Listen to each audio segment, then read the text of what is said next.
Bonjour et bienvenue pour cette 4e édition du forum Le Monde Nouveau qui se déroule à Montpellier pendant 3 jours à Planète Océan. Et sur ce plateau média, ce samedi après-midi, nous recevons Marie Massard. Bonjour. Bonjour. Vous êtes adjointe au maire de Montpellier, Michael Delafosse, plus particulièrement déléguée à la politique alimentaire et de l'agriculture urbaine. En quelques mots, expliquez-nous quels sont les moyens d'action que vous avez pour mettre en place cette politique. Alors les leviers d'action sont divers. Il y a tout d'abord la politique de restauration scolaire qui est un gros morceau de la délégation avec, on a 15 000 repas par jour dans 90 restaurants scolaires en gestion directe. Donc ça c'est un bon levier à la fois pour avoir une alimentation de qualité dans les assiettes des enfants, mais aussi développer des actions de sensibilisation pour faire évoluer les comportements alimentaires. Et au niveau, développer aussi tout ce qui est nouvelles formes de solidarité alimentaire, par exemple avec la caisse alimentaire commune qu'on développe à Montpellier. Et au niveau de l'agriculture urbaine, donc le développement par exemple des jardins partagés, des jardins familiaux pour permettre aux habitants de pouvoir cultiver eux-mêmes et avoir des produits de qualité. D'accord. Alors un exemple, pourquoi pas ces jardins partagés? Expliquez-nous dans le détail un peu comment ça se passe. Alors les jardins partagés, c'est géré par des associations, donc les gens peuvent venir jardiner collectivement. Les jardins familiaux, ils ont chacun une parcelle où ils peuvent cultiver. Mais pour nous, la volonté, c'est d'avoir une production de qualité, certes, mais c'est pas avec les volumes qu'on va pouvoir vraiment nourrir toute la ville et la métropole. Mais par contre, l'action de sensibilisation, de lien social, de vivre ensemble, de réapprendre le rythme des saisons, pour nous, c'est quelque chose de très important. D'accord. Vous sentez une évolution dans les mentalités chez les Montpelliérains? Ça prend cette question de transition environnementale? C'est long, mais on voit que ça évolue et c'est vrai que le levier des enfants est particulièrement important. On voit que dès l'école maternelle, les enfants peuvent avoir des réflexes qui sont vertueux. Ils commencent de plus en plus à comprendre que voilà, qu'on n'est pas obligé de manger de la viande à tous les repas, par exemple. Et on voit que ça évolue, mais que c'est encore lent et qu'il y a besoin d'actions politiques fortes et de développer encore très fortement cette politique-là. Là, il y a des projets qui vont arriver. C'est quoi le prochain défi? Alors, par exemple, un projet un peu emblématique sur Montpellier, c'est un projet de camion cuisine pédagogique itinérant qui irait dans toutes les écoles de Montpellier pour donner des cours de cuisine aux enfants.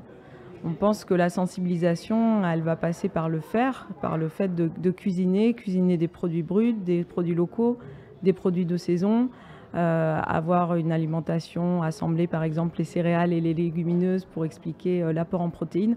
Donc toutes ces choses-là, on pense que ça va être plus efficace si les enfants mettent la main à la fois dans la terre, dans les jardins et dans la cuisine via ce camion.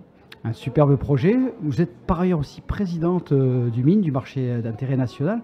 En quoi peut-il contribuer à cette transition environnementale également? Tout à fait. Alors là, on va être plutôt sur le volet agricole et soutien aux agriculteurs de proximité. Donc nous avons un carreau des producteurs qu'on essaye de soutenir, même si c'est un peu difficile avec l'inflation et les gens achètent malheureusement de moins en moins de fruits et légumes, ce qui rend encore plus difficile pour eux qui sont aussi soumis aux risques climatiques, au gel, aux sécheresses, etc.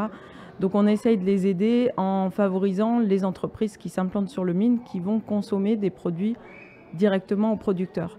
Et on va développer, par exemple, on développe déjà un pôle de transformation alimentaire avec des entreprises qui vont transformer les aliments et on les pousse à s'approvisionner auprès de producteurs locaux.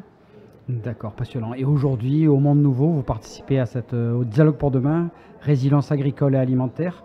Comment notre système agricole peut être résilient face au dérèglement climatique? C'est quoi le message fort que vous vouliez porter par rapport à cette question? Alors le message fort, c'est déjà que l'alimentation a un impact très très fort sur notre environnement, sur le réchauffement climatique, sur les gaz à effet de serre. Donc ça, il faut vraiment l'avoir en tête.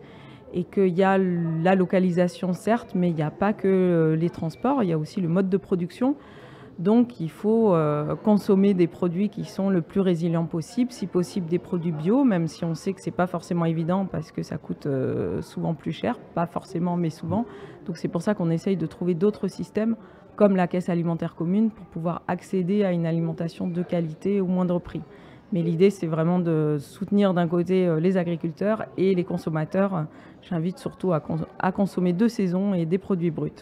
D'accord. Alimentation, agriculture, autant de thèmes qui sont développés aussi au forum. En quoi le monde nouveau est important comme rendez-vous Ce qui me semble important et intéressant, c'est de toucher un maximum de public, et on va dire le grand public, des gens qui ne sont pas forcément très sensibilisés par ces questions, et je l'espère qu'ils vont pouvoir apprendre des choses et être plus sensibilisés, donc toucher un maximum de monde pour pouvoir faire évoluer les comportements et pour que des choses qui n'étaient pas naturelles deviennent naturelles dans les modes de consommation. Merci à vous, Marie Bassard. Bonne journée. Merci, bonne journée à vous aussi.